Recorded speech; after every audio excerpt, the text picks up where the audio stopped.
ನಮಸ್ಕಾರ ವೀಕ್ಷಕರೇ, ಪಾಕಶಾಸ್ತ್ರ ಚಾನಲ್ಗೆ ಸ್ವಾಗತ. ಇವತ್ತು 1 ಕಪ್ ಅವಲಕ್ಕಿ ಇತ್ತಂದರೆ ಬೆಳಗಿನ ಬ್ರೇಕ್ಫಾಸ್ಟನ್ನು 5 ನಿಮಿಷದಲ್ಲಿ ರೆಡಿ ಮಾಡ್ಕೊಳ್ಬೋದು. ನೀವು ಅವಸರದಲ್ಲಿ ಜಾಬಿಗೆ ಅಥವಾ ಕೆಲಸಕ್ಕೆ ಹೋಗ್ತಾ ಇದ್ದರೆ ಈ ಒಂದು ರೆಸಿಪಿ ಈಸಿಯಾಗಿ ಮಾಡ್ಕೊಳ್ಬೋದು. ಎಲ್ಲರಿಗೂ ಇಷ್ಟ ಆಗುತ್ತೆ ಮತ್ತು ಟಿಫಿನಿಗೂ ತಗೊಂಡು ಹೋಗ್ಬೋದು. ತುಂಬ ಟೇಸ್ಟಿಯಾಗಿ ಬರುತ್ತೆ. ಈ ಒಂದು ಮೆಥಡಲ್ಲಿ ನೀವು ಮಾಡ್ಕೊಳ್ಳಿ, ತುಂಬ ರುಚಿಯಾಗುತ್ತೆ. ವಿಡಿಯೋವನ್ನು ಪೂರ್ತಿಯಾಗಿ ನೋಡಿ, ನನ್ನ ಚಾನಲನ್ನು ಸಬ್ಸ್ಕ್ರೈಬ್ ಮಾಡ್ಕೊಳ್ಳಿ. ಹಾಗೆ ನಾ ಮಾಡುವ ರೆಸಿಪಿಯ ನೋಟಿಫಿಕೇಷನ್ ನಿಮಗೆ ಬರಬೇಕಂದ್ರೆ ಬೆಲ್ ಬಟನನ್ನು ಕ್ಲಿಕ್ ಮಾಡಿಬಿಟ್ಟು ಈ ಒಂದು ವಿಡಿಯೋವನ್ನು ಇನ್ನೊಬ್ಬರಿಗೂ ಶೇರ್ ಮಾಡಿ, ಲೈಕ್ ಮಾಡಿ, ಸಪೋರ್ಟ್ ಮಾಡಿ. ನಾನಿಲ್ಲಿ ದೊಡ್ಡ ಬೌಲ್ ಆಗುವಷ್ಟು 1 ಬೌಲಲ್ಲಿ ಅವಲಕ್ಕಿಯನ್ನು ತೆಗೆದಿಟ್ಕೊಂಡಿದ್ದೆ ನೋಡಿ. ಇದು ದಪ್ಪ ಅವಲಕ್ಕಿ, ಇದು ಪೇಪರ್ ಅವಲಕ್ಕಿ ಅಲ್ಲ, ದಪ್ಪವಾಗಿರುವಂಥ ಅವಲಕ್ಕಿ ಇದು. ಇದನ್ನೀಗ ಚೆನ್ನಾಗಿ 1-2 ಸಲ ವಾಶ್ ಮಾಡಿಕೊಳ್ಬೇಕು. ಅದು ಸ್ವಲ್ಪ ಮೆತ್ತಗಾಗಬೇಕು. ಹಾಗಾಗಿ 1-2 ಸಲ ವಾಶ್ ಮಾಡ್ಕೊಳ್ತೇನೆ ನಾನು. ಚೆನ್ನಾಗಿ ಸ್ವಲ್ಪ ನೀರು ಹಾಕಿಬಿಟ್ಟು ಚೆನ್ನಾಗಿ ಇದನ್ನು ತೊಳೆದು ಇದನ್ನು ನಾನು ರೆಡಿ ಮಾಡ್ಕೊಳ್ತಾ ಇದ್ದೆ. ಈಗ ಅದನ್ನು ನೀರನ್ನು ತೆಗೆದು ಸೈಡಲ್ಲಿ ಇಟ್ಕೊಂಡಿದ್ದೆ. ಈ ಕಡೆ ನಾನು ಅರ್ಧ ಬೌಲ್ ಆಗುವಷ್ಟು ಕಡಲೆ ಬೀಜವನ್ನು ಹುರಿದಿಟ್ಕೊಳ್ತಾ ಇದ್ದೆ. ಈ ಅವಲಕ್ಕಿಗೆ ಉಪ್ಪು ಮತ್ತು ಅರಿಶಿಣದ ಪುಡಿ ಹಾಕಿ ಸೈಡಲ್ಲಿ ಇಟ್ಕೊಳ್ಳೋಣ. ಚೆನ್ನಾಗಿ ಇದನ್ನೆಲ್ಲ ಕಡೆ ಕಲಸಿಬಿಟ್ಟು ಇದನ್ನು ಸೈಡಲ್ಲಿ ಇಟ್ಕೊಳ್ತಾ ಇದ್ದೆ ನಾನೀಗ.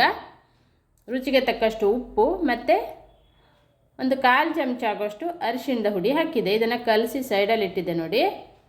ಇಲ್ಲಿ 1 ಈರುಳ್ಳಿ, 1-2 ಹಸಿಮೆಣಸಿನ್ಕಾಯಿ, ಸ್ವಲ್ಪ ಕೊತ್ತಂಬರಿ ಸೊಪ್ಪನ್ನು ಕಟ್ ಮಾಡಿ ಇಟ್ಟಿದ್ದೆ. ಮತ್ತು ಅರ್ಧ ಬೌಲ್ ಆಗುವಷ್ಟು ಹಸಿ ತೆಂಗಿನಕಾಯಿ ತುರಿ ಇದೆ ಇಲ್ಲಿ. ಈಗ ಹುರಿದಂಥ ಕಡಲೆ ಬೀಜವನ್ನು ನಾನು ಪುಡಿ ಮಾಡ್ಕೊಳ್ತೇನೆ. ಈಗ ಈ ಥರ ಪುಡಿ ಮಾಡಿ ರೆಡಿ ಮಾಡಿ ಇಟ್ಕೊಂಡಿದ್ದೆ. ಇಲ್ಲಿ ಒಂದು ಪಾತ್ರೆ ತೊಗೊಂಡು 3 ಸ್ಪೂನ್ ಆಗೋಷ್ಟು ಎಣ್ಣೆಯನ್ನು ಹಾಕ್ಕೊಂಡಿದ್ದೆ. ಎಣ್ಣೆ ಕಾದ ನಂತರ 1 ಸ್ಪೂನ್ ಆಗೋಷ್ಟು ಸಾಸಿವೆ, ಹಾಗೆ ಒಂದು ಚಿಟಿಕೆ ಆಗೋಷ್ಟು ಜೀರಿಗೆಯನ್ನು ಹಾಕಿದ್ದೆ.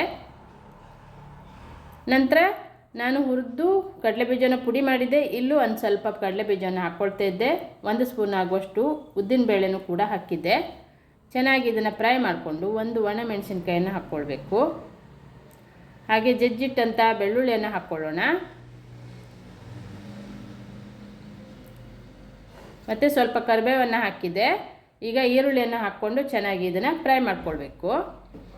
ಈರುಳ್ಳಿ ಮತ್ತು ಹಸಿಮೆಣಸಿನ್ಕಾಯಿ ಕೂಡ ಹಾಕಿದ್ದೆ ನಾನು. ಇದನ್ನು ಚೆನ್ನಾಗಿ ಫ್ರೈ ಮಾಡ್ಕೊಳ್ಳೋಣ. ಇಲ್ಲಿ ರುಚಿಗೆ ತಕ್ಕಷ್ಟು ಉಪ್ಪನ್ನು ಹಾಕ್ಕೊಳ್ತಾ ಇದ್ದೆ ನೋಡಿ.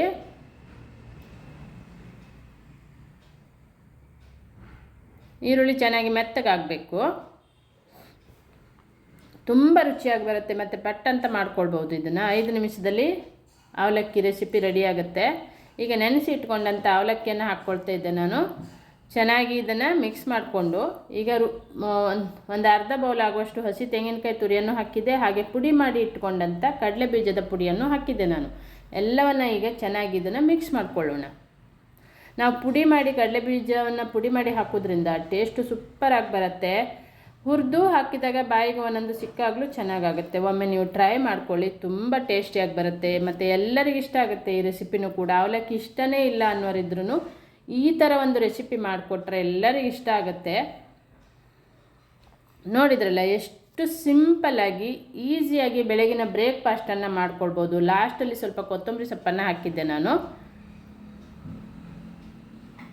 ಇದನ್ನೀಗ ಸ್ಟವನ್ನು ಆಫ್ ಮಾಡ್ಕೊಳ್ಳೋಣ. ನೋಡಿದ್ರಲ್ಲ, ಅವಲಕ್ಕಿ ರೆಸಿಪಿ ರೆಡಿಯಾಗಿದೆ. ಒಮ್ಮೆ ನೀವು ಇದನ್ನು ಟ್ರೈ ಮಾಡಿ. ಹಾಗೆ ರೆಸಿಪಿಯನ್ನು ಇನ್ನೊಬ್ಬರಿಗೂ ಶೇರ್ ಮಾಡಿ, ಲೈಕ್ ಮಾಡಿ, ಸಪೋರ್ಟ್ ಮಾಡಿ. ಒಂದು ಕಮೆಂಟ್ ಬಾಕ್ಸಲ್ಲಿ ಕಮೆಂಟನ್ನು ಬರ್ತಿಳಿಸಿ. ತುಂಬ ಟೇಸ್ಟಿಯಾಗಿ ಈಸಿಯಾಗಿ ಮಾಡ್ಕೊಳ್ಬೋದು. ನಿಮಗೆಲ್ಲಿ ಸಕ್ಕರೆ ಬೇಕನ್ಸಿದ್ರೆ ಸಕ್ಕರೆ ಹಾಕ್ಕೊಳ್ಬೋದು. ನಾನು ಹಾಕಲಿಲ್ಲ ಸ್ವೀಟನ್ನು. ನಿಮಗೆ ಸಕ್ಕರೆನೂ ಇಷ್ಟ ಇದ್ದರೆ 1 ಸ್ಪೂನ್ ಆಗೋಷ್ಟು ಸಕ್ಕರೆನೂ ಹಾಕ್ಕೊಳ್ಬೋದು. ತುಂಬ ಟೇಸ್ಟಿಯಾಗಿ ಈಸಿಯಾಗಿ ಮಾಡ್ಕೊಳ್ಳುವಂಥ ಅವಲಕ್ಕಿ ರೆಸಿಪಿ ಬೆಳಗಿನ ಬ್ರೇಕ್ಫಾಸ್ಟು ರೆಡಿಯಾಗಿದೆ ವೀಕ್ಷಕರೇ. ವಿಡಿಯೋವನ್ನು ಇನ್ನೊಬ್ಬರಿಗೂ ಶೇರ್ ಮಾಡಿ, ನನ್ನ ಚಾನಲನ್ನು ಸಬ್ಸ್ಕ್ರೈಬ್ ಮಾಡ್ಕೊಳ್ಳಿ. Thank you.